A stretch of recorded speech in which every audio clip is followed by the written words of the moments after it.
Hello साथियों, आप सभी का स्वागत है एक बार फिर से आपके अपने प्यारे से YouTube channel Akhilesh education centre पर।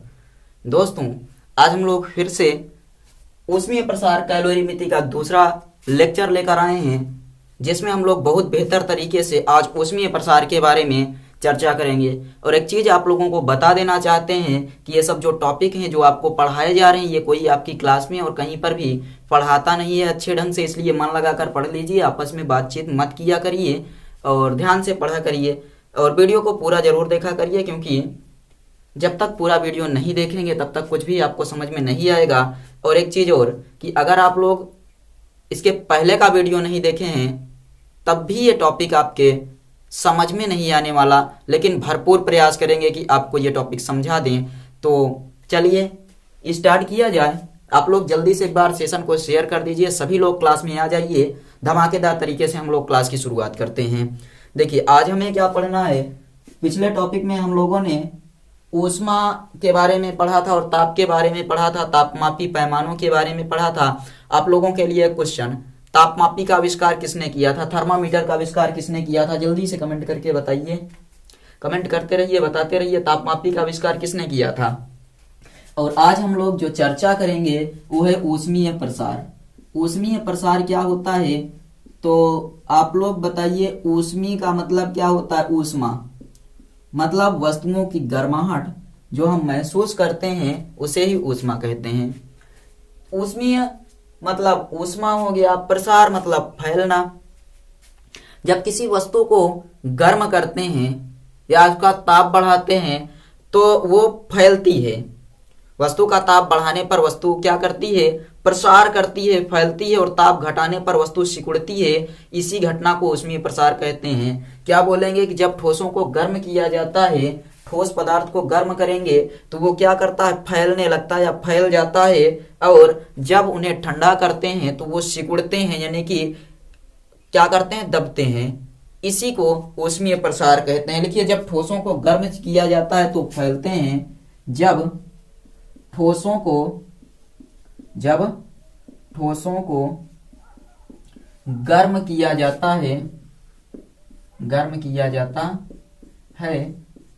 तो वे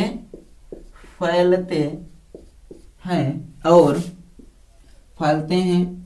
और जब ठंडा किया जाता है तो सिकुड़ते हैं। सिकुड़ते मतलब बटोरते हैं, सिकुड़ते हैं। इस घटना को ऊष्मीय प्रसार कहते हैं। ऊष्मीय प्रसार कहते हैं। यानी कि जब ऊष्मा दें तो उसमें प्रसार हो, ऊष्मा ले तो प्रसार तब भी होगा, लेकिन उल्टा प्रसार होगा। जब ठोस पदार्थ को गर्म करेंगे तो फैल जाता है, ठंडा करेंगे तो बटुर जाता है, सिकुड़ जाता है। इस घटना को कहते हैं ऊष्मीय प्रसार। और जो ठोस के ऊष्मीय प्रसार होते हैं वो 3 प्रकार के होते हैं। याद रखिएगा कि ठोस के ऊष्मीय प्रसार कितने प्रकार के होते हैं, तो ठोस के जो ऊष्मीय प्रसार हैं वो 3 प्रकार का होता है। 3 प्रकार का प्रसार होता है। 3 प्रकार का प्रसार कौन कौन सा है, तो याद रखिएगा। सबसे पहला यह होता है कि रेखीय प्रसार। नंबर 1 रेखीय प्रसार, यानी लंबाई बढ़े। दूसरा होता है क्षेत्रीय प्रसार, यानी कि क्षेत्रफल बढ़े। और तीसरा होता है आयतन प्रसार। तीसरा क्या होता है, आयतन प्रसार। ये 3 प्रकार के प्रसार होते हैं। इनको नोट करिए कि जब ठोस को गर्म किया जाता है तो फैलते हैं और जब ठंडा किया जाता है तो सिकुड़ते हैं। इस घटना को कहते हैं ऊष्मीय प्रसार। इस घटना को क्या कहते हैं, ऊष्मीय प्रसार कहते हैं। और ऊष्मीय प्रसार 3 प्रकार के होते हैं, रेखीय प्रसार, क्षेत्रीय प्रसार और आयतन प्रसार। आयतन प्रसार सबसे पहली हेडिंग लिखिएगा, अगर स्क्रीनशॉट ले लिए हो तो सबसे पहली हेडिंग लिखिएगा रेखीय प्रसार। रेखीय प्रसार, आप लोग प्रत्यास्थता नामक चैप्टर में रेखीय प्रसार गुणांक पढ़े थे, उसी की व्याख्या यहाँ पर हो जाएगी कि रेखीय प्रसार क्या है। रेखीय प्रसार, हेडिंग लिखिएगा रेखीय प्रसार। रेखीय प्रसार का मतलब क्या होता है कि जब किसी ठोस का ताप बढ़ाया जाए तो केवल और केवल लंबाई बढ़े। ठोस का क्या हो जाए, तो ठोस की केवल और केवल लंबाई बढ़ जाए। मतलब जब किसी ठोस को गर्म करते हो तो केवल लंबाई में परिवर्तन होता है, इस घटना को रेखीय प्रसार कहते हैं। जब किसी ठोस को गर्म करने पर केवल लंबाई में परिवर्तन हो तो इस घटना को बोलते हैं रेखीय प्रसार। नोट किया जाए, लिखिए जब किसी ठोस को गर्म करते हैं तो उसके केवल लंबाई में परिवर्तन हो, या फिर ऐसे लिखिए जब किसी ठोस को गर्म करने पर केवल उसके लंबाई में परिवर्तन हो, केवल उसके लंबाई में परिवर्तन हो। किसी ठोस को गर्म करने पर केवल उसके लंबाई में परिवर्तन हो तो उसे रेखीय प्रसार कहते हैं। रेखीय प्रसार कहते हैं। क्लियर है? मान लीजिए कि कोई यल लंबाई का तार है और तार को गर्म करने पर यदि उसकी लंबाई में डेल्टा यल की वृद्धि हो जाती है तो ये घटना आपकी रेखीय प्रसार कहलाएगी। क्लियर है? क्लियर है या नहीं बताइए। चलिए इसकी व्युत्पत्ति करते हैं। आप उसी तार से ही समझिए कि माना किसी तार की प्रारंभिक लंबाई यल है, ऐसे मानिए किसी तार की प्रारंभिक लंबाई यल है, लंबाई में या ताप में डेल्टा टी डिग्री सेल्सियस की वृद्धि करने पर लंबाई में कितना वृद्धि हो जाती है, डेल्टा यल की वृद्धि हो जाती है। चलिए माना किसी तार की प्रारंभिक लंबाई यल है, प्रारंभिक लंबाई यल है, ताप में डेल्टा टी डिग्री सेल्सियस की वृद्धि करने पर लंबाई में डेल्टा यल की वृद्धि हो जाती है, या लंबाई डेल्टा यल बढ़ जाती है, वृद्धि हो जाती है। क्लियर? कि माना किसी तार की प्रारंभिक लंबाई यल है और ताप में डेल्टा टी की वृद्धि करने पर तार की लंबाई में डेल्टा यल की वृद्धि हो जाती है। इतना समझ में आ गया या नहीं बताइए। एक चीज याद रखिएगा, तार की लंबाई में होने वाली जो वृद्धि है, तार की लंबाई में होने वाली वृद्धि जो ताप दिया जा रहा है किसके, तो जो लंबाई में वृद्धि हो रही है वो सबसे पहली बात तो प्रारंभिक लंबाई के अनुक्रमानुपाती होगा, और दूसरा नंबर जो लंबाई में वृद्धि हो रही है वो दिए गए ताप के भी अनुक्रमानुपाती होता है।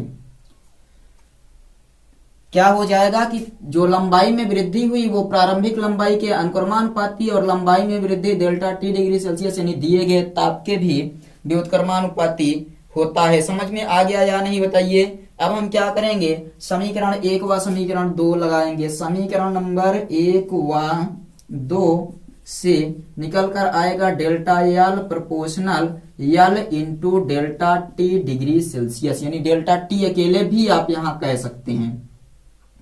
अगर हम क्या करें, इस प्रोपोर्शनल को हटाएं तो एक नियतांक आएगा डेल्टा यल बराबर एक नियतांक आएगा। नियतांक बताइए क्या होता है, लिम्डा।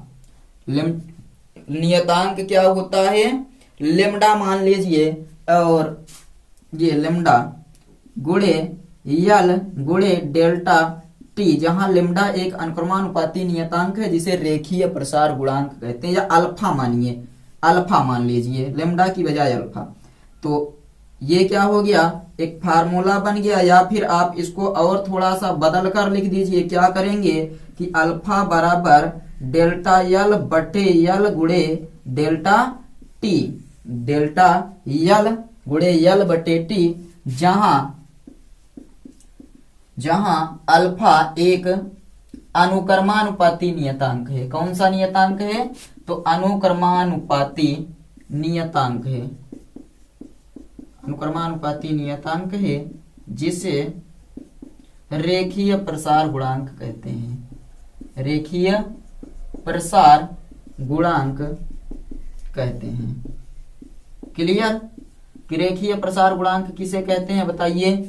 तो जहां अल्फा एक अनुक्रमानुपाती नियतांक है जिसे रेखीय प्रसार गुणांक कहते हैं। समझ में आया कि किसी तार की प्रारंभिक लंबाई L थी, ताप में डेल्टा T डिग्री सेल्सियस की वृद्धि करने पर लंबाई में डेल्टा L की वृद्धि हो जाती है, और जो लंबाई में वृद्धि हुई है वो प्रारंभिक लंबाई के अनुक्रमानुपाती तथा लंबाई में वृद्धि दिए गए ताप के भी अनुक्रमानुपाती होती है। समीकरण 1 और 2 से मिलाएंगे तो आपको ये प्राप्त होगा एक अनुक्रमानुपाती नियतांक जिसे आप कहेंगे अल्फा है, और अल्फा को हम लोग बोलते हैं रेखीय प्रसार गुणांक। क्लियर है या नहीं बताइए? अब रेखीय प्रसार गुणांक को हम परिभाषित करेंगे। आप भी परिभाषित कर सकते हैं। रेखीय प्रसार गुणांक को परिभाषित करने के लिए हम लोग एक काम करते हैं कि यहाँ जो डेल्टा L है ये L और डेल्टा T को एकांक कर दें तो डेल्टा L बराबर अल्फा हो जाएगा। ऐसा हो ही सकता है या नहीं बताइए? एकांक लंबाई के तार में यदि या तार के ताप में 1 डिग्री सेल्सियस की वृद्धि की जाए तो लंबाई में वृद्धि को ही क्या बोलते हैं? बताइए जल्दी से। लंबाई में ही वृद्धि को ही रेखीय प्रसार गुणांक कहते हैं। ऐसे समझिए, यदि L तथा डेल्टा T बराबर एकांक हो जाएं, अर्थात यदि तार की लंबाई किसी तार की लंबाई एकांक तथा तार के ताप में वृद्धि एकांक हो तथा यहां लिखिए एकांक हो तथा तार के ताप में वृद्धि कितना किया जाए? वृद्धि 1 डिग्री सेल्सियस की हो तो तार की लंबाई में परिवर्तन को ही तार की लंबाई में वृद्धि बोल दीजिए। लंबाई में वृद्धि को ही क्या बोलते हैं? लंबाई में वृद्धि को ही रेखीय प्रसार गुणांक कहते हैं। वृद्धि को ही रेखीय प्रसार गुणांक कहते हैं। क्लियर है? बताइए रेखीय प्रसार गुणांक समझ में आया या नहीं? जब किसी ठोस को गर्म करते हैं तो उसके केवल अगर लंबाई में परिवर्तन हो जाए तो उसको हम लोग कह देंगे कि ये रेखीय प्रसार है।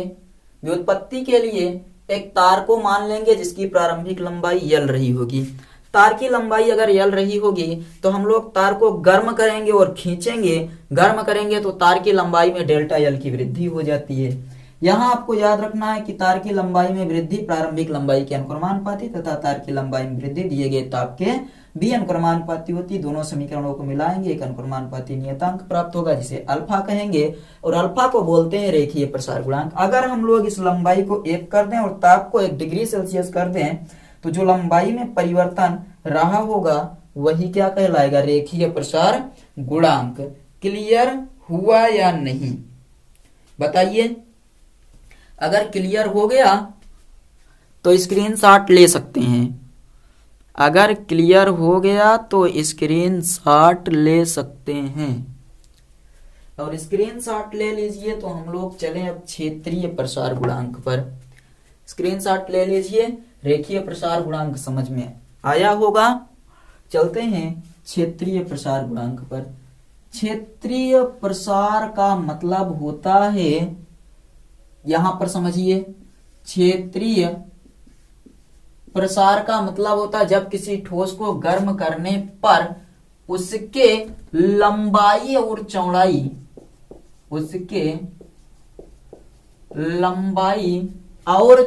कहें या क्षेत्रफल अकेले बोल दें, और चौड़ाई दोनों में, लंबाई और चौड़ाई दोनों में परिवर्तन हो तो उसे क्षेत्रीय प्रसार कहते हैं। समझ में आ गया?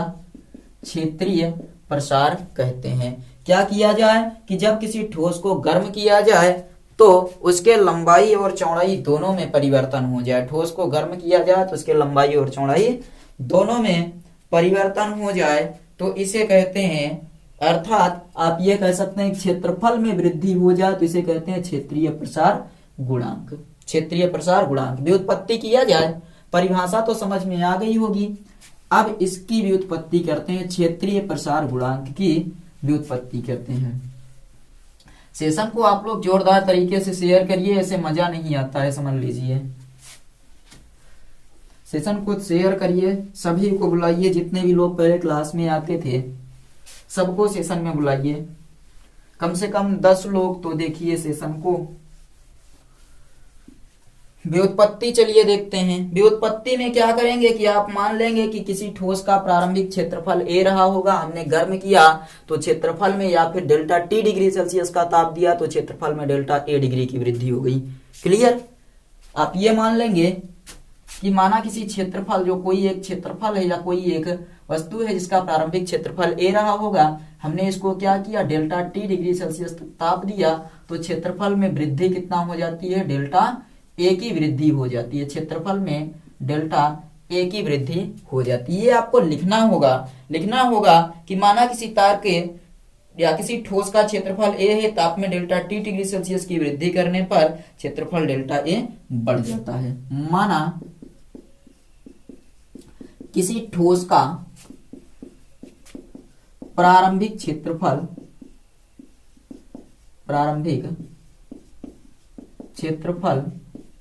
ए है, प्रारंभिक क्षेत्रफल कितना है, ए है, और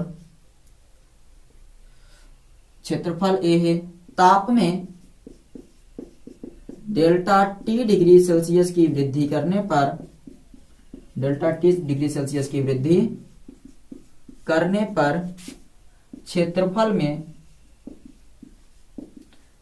में डेल्टा ए की वृद्धि हो जाती है। डेल्टा ए की वृद्धि हो जाती है, डेल्टा ए की वृद्धि हो जाती है। किसी भी ठोस का प्रारंभिक क्षेत्रफल ए रहा होगा, हमने ताप को डेल्टा टी डिग्री सेल्सियस तक बढ़ा दिया और जैसे ही हमने ताप को बढ़ाया तो उसका क्षेत्रफल कितना हो गया, डेल्टा ए हो गया। और एक चीज याद रखिएगा कि जो क्षेत्रफल में वृद्धि होती है वो प्रारंभिक क्षेत्रफल के अनुक्रमानुपाती होगा, यानी डेल्टा ए प्रोपोर्शनल ए, समीकरण नंबर 1। और साथ ही साथ डेल्टा टी या delta A proportional delta T degree Celsius के भी होता है। याद रखिएगा कि जो क्षेत्रफल में वृद्धि होगी वो प्रारंभिक क्षेत्रफल के अनुक्रमानुपाती, और क्षेत्रफल में वृद्धि दिए गए ताप के भी क्या होती है, अनुक्रमानुपाती होती है। समीकरण नंबर 1 और 2 से, समीकरण 1 व 2 से delta A proportional A into delta T, delta A proportional A into delta T. बताइए इतना क्लियर हुआ या नहीं, हमें जल्दी से बता दीजिए। तो इतना क्लियर हो गया।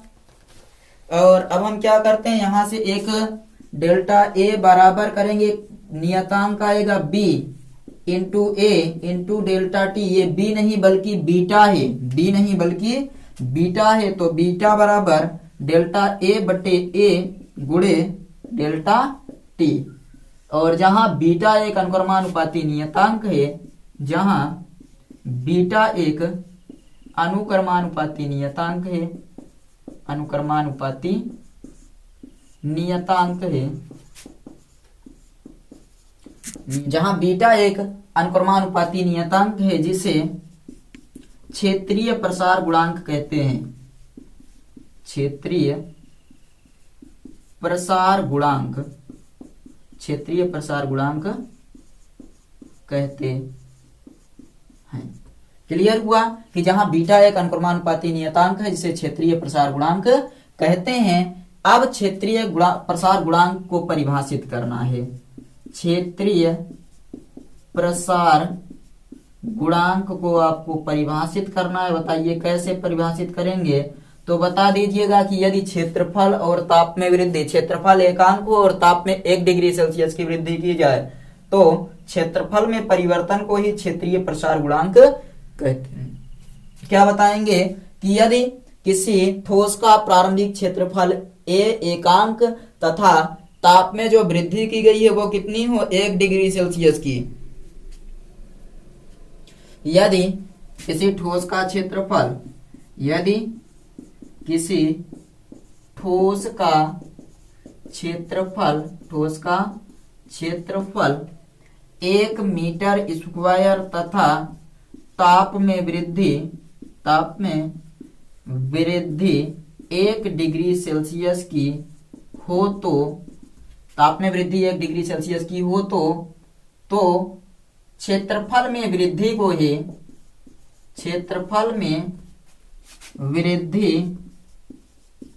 को ही क्षेत्रीय प्रसार गुणांक कहते हैं। क्षेत्रीय प्रसार गुणांक कहते हैं।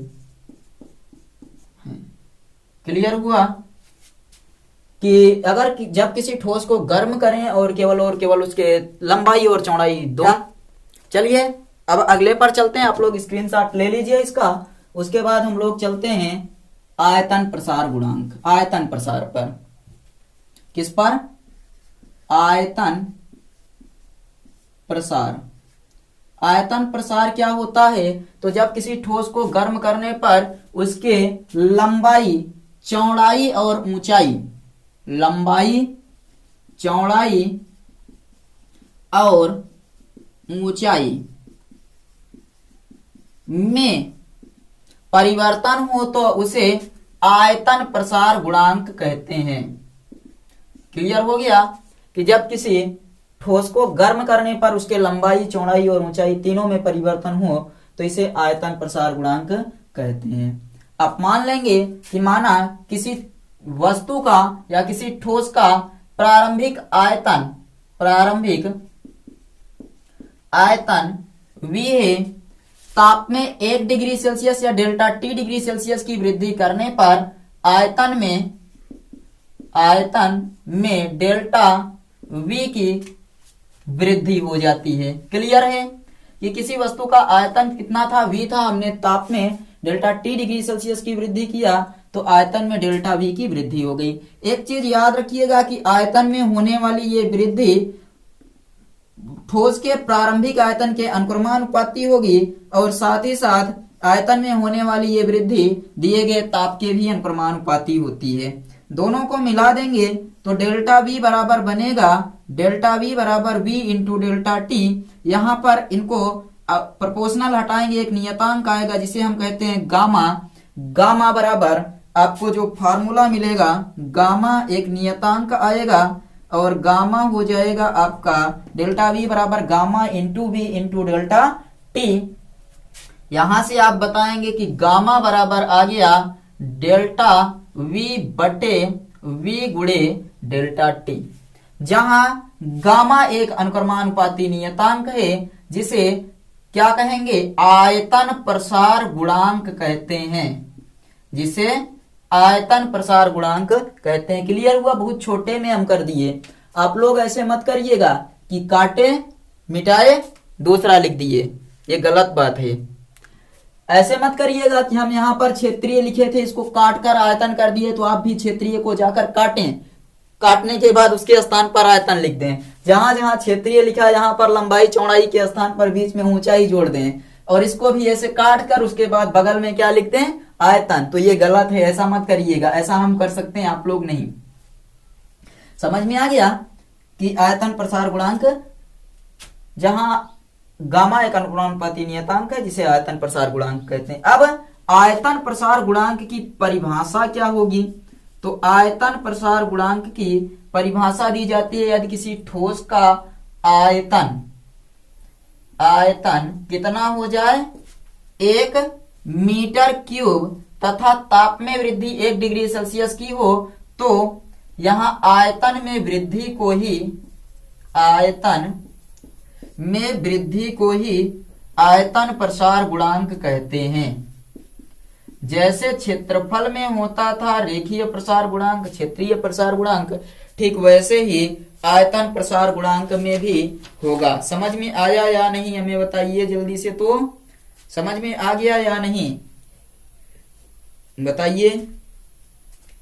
आयतन प्रसार गुणांक समझ में आया। जैसे आप उसमें निकालते थे वैसे इसमें भी निकाले हैं। आयतन के स्थान पर आयतन कर दिए, मतलब क्षेत्रफल के स्थान पर आयतन कर दिए, बाकी सब कुछ वही है। और अब इसको नोट कर लीजिए, स्क्रीनशॉट ले लीजिए, हमें लगता है समझ में आ गया होगा।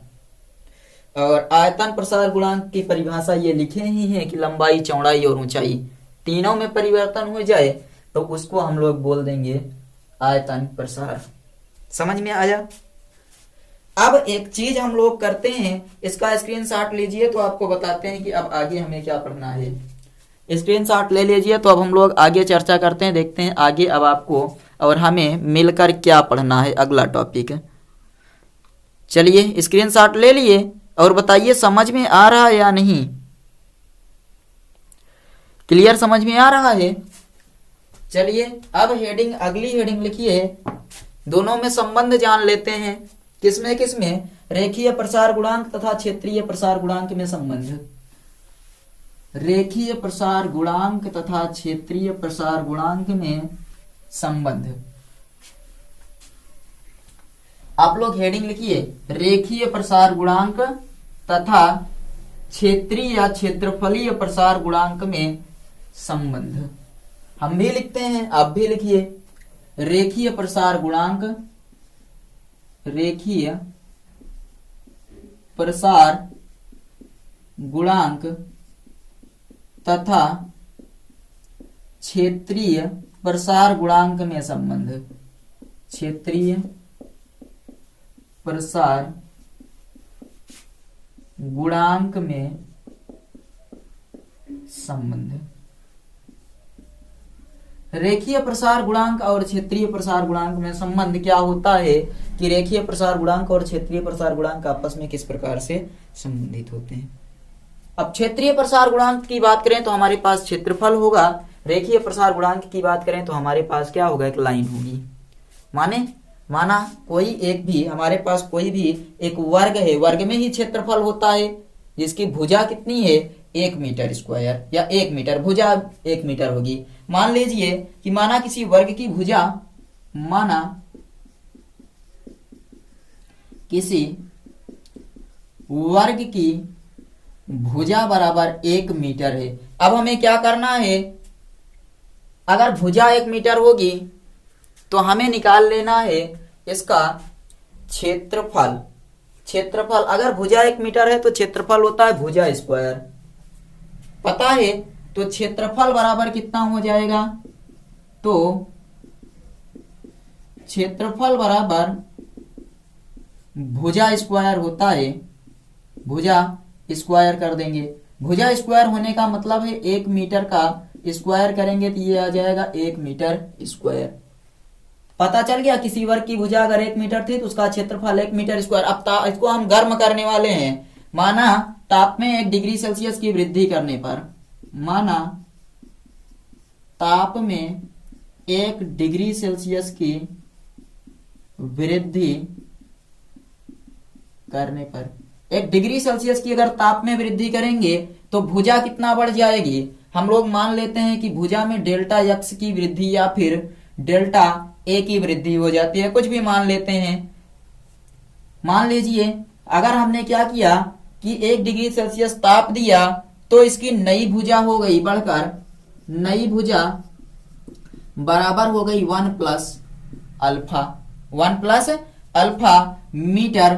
तो नया क्षेत्रफल कितना हो जाएगा बताइए, तो नया क्षेत्रफल बराबर हो जाएगा 1 प्लस अल्फा मीटर स्क्वायर या 1 plus alpha square metre square, 1 plus alpha square metre square. Clear है। और अब क्या करते हैं, ये आ गया आपका नया क्षेत्रफल। बताइए समझ में आ गया या नहीं। अब क्षेत्रफल में वृद्धि कितना हुई है ये हमें चाहिए, तो बताइए क्षेत्रफल में वृद्धि बराबर, वृद्धि को हम कहेंगे डेल्टा ए, डेल्टा ए बराबर अंतिम क्षेत्रफल माइनस प्रारंभिक क्षेत्रफल, या फिर क्षेत्रफल में कितनी वृद्धि हुई है, तो पहले कितना भुजा थी 1 प्लस अल्फा, ये पहले क्षेत्रफल था 1 मीटर और बाद में बढ़कर कितना हो गया 1 प्लस अल्फा का स्क्वायर। तो अगर इसमें से इतना घटा दें तो हमें पता चल जाएगा क्षेत्रफल कितना बढ़ा है। बताइए पता चलेगा या नहीं। 1 plus alpha square minus 1, A plus B का whole square, A square plus B square plus 2ab minus, ये आपका कट गया, अल्फा स्क्वायर प्लस 2 अल्फा आ गया, ये डेल्टा ए बराबर। समझ में आया कि डेल्टा ए बराबर कितना आ गया, अल्फा स्क्वायर प्लस 2 अल्फा। और यहां क्या करेंगे, अल्फा स्क्वायर को नगण्य मान लेंगे। अल्फा स्क्वायर को क्या करेंगे, नगण्य मानने पर, अल्फा स्क्वायर को नगण्य मानने पर डेल्टा ए बराबर हो जाएगा 2 अल्फा। क्लियर है, डेल्टा ए बराबर कितना हो जाएगा 2 अल्फा हो जाएगा। और क्या करते हैं, दोनों पक्षों में ए डेल्टा टी से भाग कर दें। बताइए, नगण्य मान लिए, ये क्लियर हुआ या नहीं, 2 अल्फा। हमें बताइए ये समझ में आया, इसको नगण्य मान लिए हैं। अब एक काम करते हैं, इसको नगण्य क्यों मानेंगे, क्योंकि जो अल्फा है वो बहुत कम है। अल्फा क्या है, बहुत कम है 1 की तुलना में, इसलिए इसको नगण्य मान लेते हैं। अब क्या करते हैं, आप सबको पता है कि क्षेत्रीय प्रसार गुणांक में संबंध निकालना है, तो यहां अब लिखेंगे कि क्षेत्रीय प्रसार गुणांक बराबर, क्षेत्रीय प्रसार गुणांक बराबर, यहां होता है क्षेत्रफल, क्षेत्रफल में परिवर्तन बटे प्रारंभिक क्षेत्रफल गुणे ताप में परिवर्तन। पढ़े हैं ये, तो आपको पढ़ाया गया होगा ना कि बीटा बराबर डेल्टा ए बटे ए गुणे डेल्टा टी, पढ़ाया गया है, पढ़ाया गया है। डेल्टा ए बराबर कितना है बताइए, 2 अल्फा है, बीटा बराबर 2 अल्फा बटे क्षेत्रफल, प्रारंभिक क्षेत्रफल कितना था 1 था, और गुणे ताप में कितने की वृद्धि की गई 1 की, अर्थात बीटा बराबर कितना आ गया 2 अल्फा। समझ में आया। अतः क्षेत्रफलीय प्रसार गुणांक रेखीय प्रसार गुणांक का दोगुना होता है। क्लियर है, क्षेत्रीय प्रसार गुणांक रेखीय प्रसार गुणांक का दोगुना होता है। अतः क्षेत्रीय प्रसार गुणांक, क्षेत्रीय प्रसार गुणांक किसका दोगुना होता है, रेखीय प्रसार गुणांक का, रेखीय प्रसार गुणांक का दोगुना होता है, दोगुना होता है। क्षेत्रीय प्रसार गुणांक रेखीय प्रसार गुणांक का दोगुना होता है। समझ में आ गया, क्षेत्रीय प्रसार गुणांक रेखीय प्रसार गुणांक का दोगुना होता है। क्लियर है या नहीं बताइए। यही आपको लिखना था कि मान लेंगे किसी वर्ग की भुजा अगर 1 मीटर है तो क्षेत्रफल 1 मीटर स्क्वायर होगा, और ताप में 1 डिग्री सेल्सियस की वृद्धि कर देते हैं तो नई भुजा 1 प्लस अल्फा बन जाएगी, और नया क्षेत्रफल 1 plus alpha square metre square. क्षेत्रफल में वृद्धि अंतिम क्षेत्रफल माइनस प्रारंभिक क्षेत्रफल करके इसको हमने नगण्य मान लिया, क्योंकि ये जो है ये इसकी तुलना में बहुत कम था। और फिर हम क्षेत्रीय प्रसार गुणांक बराबर फार्मूला लगा दिए और फार्मूले में मान रख दिए। क्लियर, आपको आ गया कि रेखीय प्रसार गुणांक और क्षेत्रीय प्रसार गुणांक में जो संबंध होता है। अगला, रेखीय प्रसार गुणांक एवं आयतन प्रसार गुणांक में संबंध। रेखीय प्रसार गुणांक एवं आयतन प्रसार गुणांक में संबंध, इसका स्क्रीनशॉट ले लीजिए, इसका स्क्रीनशॉट ले लीजिए। उसके बाद रेखीय प्रसार गुणांक तथा आयतन प्रसार गुणांक में संबंध देखते हैं। रेखीय प्रसार गुणांक तथा आयतन प्रसार गुणांक में संबंध बताया जाए। अब यहां मानेंगे कि माना किसी घन की भुजा, माना किसी घन की भुजा 1 मीटर है तो घन का आयतन कितना हो जाएगा, तो आयतन कितना हो जाएगा। भुजा क्यूब होता है आयतन में, बता दीजिए। भुजा क्यूब अर्थात यहां क्यूब लगेगा 1 मीटर क्यूब हो जाएगा। ताप में 1 डिग्री सेल्सियस की वृद्धि कीजिए और ताप में अगर 1 डिग्री सेल्सियस की वृद्धि करेंगे तो जो आपको नया आयतन मिलेगा, नया आयतन, इस बार नई भुजा नहीं बल्कि नया आयतन होगा। नया आयतन कितना हो जाएगा हमें बताइए। अगर 1 डिग्री सेल्सियस वृद्धि कर देंगे, चलिए पहले भुजा ही देख लेते हैं तब आएगा आयतन। नई भुजा, नई भुजा 1 डिग्री सेल्सियस वृद्धि अगर करेंगे तो 1 प्लस हम लोग ये मान सकते हैं कि अल्फा हो जाता है। भुजा है मीटर में हो जाएगी, तो नया आयतन कितना हो जाएगा, नया आयतन कितना हो जाएगा बताइए। यहाँ क्यूब लग जाएगा, यहाँ भी क्या होगा, क्यूब लग जाएगा। आयतन में वृद्धि निकालिए, उसके बाद सब एकदम आसान तरीके से समझ में आ जाएगा। आयतन में वृद्धि डेल्टा V बराबर अंतिम आयतन माइनस प्रारंभिक आयतन, अंतिम आयतन माइनस प्रारंभिक आयतन। इतना तो हमें लगता है क्लियर हुआ होगा, इतना क्लियर। अब आगे बढ़ा जाए। a प्लस बी का होल क्यूब, जल्दी से बताइए क्या होता है। a cube plus B cube plus 3ab a plus B मतलब 1 प्लस अल्फा माइनस 1। इसको हल करेंगे 1 plus alpha cube plus 3 alpha और ये प्लस 3 अल्फा स्क्वायर माइनस 1। ये माइनस 1 प्लस 1 कट गया, बचा कितना, alpha cube plus 3 alpha square plus 3 alpha, alpha cube plus 3 alpha square plus 3 alpha. अब यहाँ दो चीज को नगण्य मानेंगे, अल्फा क्यूब और 3 अल्फा स्क्वायर। किसको किसको, अल्फा क्यूब और 3 अल्फा स्क्वायर को नगण्य मानने पर आपको मिल जाएगा डेल्टा V बराबर 3 अल्फा। डेल्टा V बराबर कितना मिल जाएगा, 3 अल्फा।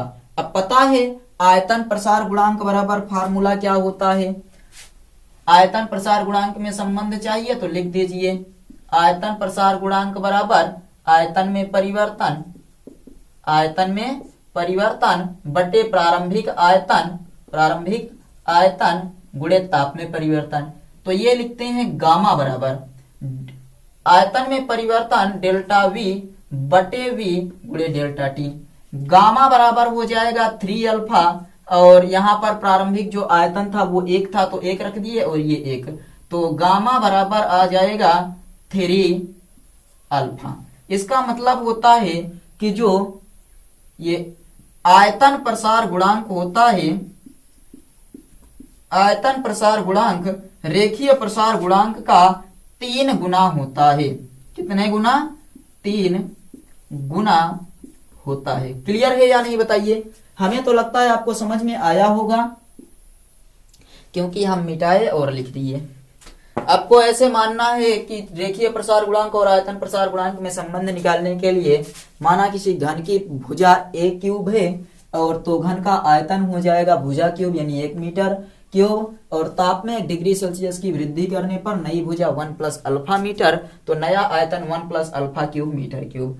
आयतन में वृद्धि के लिए 1 plus alpha cube metre cube में से 1 का क्यूब घटा देंगे, a प्लस बी का होल स्क्वायर क्यूब लगाकर हल किए, अल्फा क्यूब प्लस 3 अल्फा को नगण्य मान लिए और आयतन प्रसार गुणांक का फार्मूला लगाए कि आयतन में परिवर्तन बटे प्रारंभिक आयतन गुणे ताप में परिवर्तन लगाकर गामा बराबर यहाँ पर ए वी और डेल्टा टी एक है, एकांक कर दिए, गामा बराबर 3 अल्फा आ गया। इसका मतलब है कि आयतन प्रसार गुणांक रेखीय प्रसार गुणांक का 3 गुना होता है। आयतन प्रसार गुणांक रेखीय प्रसार गुणांक का 3 गुना होता है। नोट कर लीजिए, नोट कर लीजिए। उसके बाद हम लोग द्रव में ऊष्मीय प्रसार शुरू करते हैं। ये हमें बताइए, ये आपको समझ में आ गया या नहीं। ठोस में ऊष्मीय प्रसार क्लियर हुआ, ठोसों में ऊष्मीय प्रसार क्लियर हो गया, तो द्रवों में ऊष्मीय प्रसार पर चर्चा किया जाए। ये अच्छे से समझ लीजिए, इस चीज को नोट कर लीजिए और हम लोग अब चर्चा करते हैं द्रव में ऊष्मीय प्रसार। हमें लगता है ये टॉपिक आपको अच्छे से समझ में आ गया होगा। अब हम लोग अगले वीडियो में द्रव के ऊष्मीय प्रसार पर चर्चा करेंगे।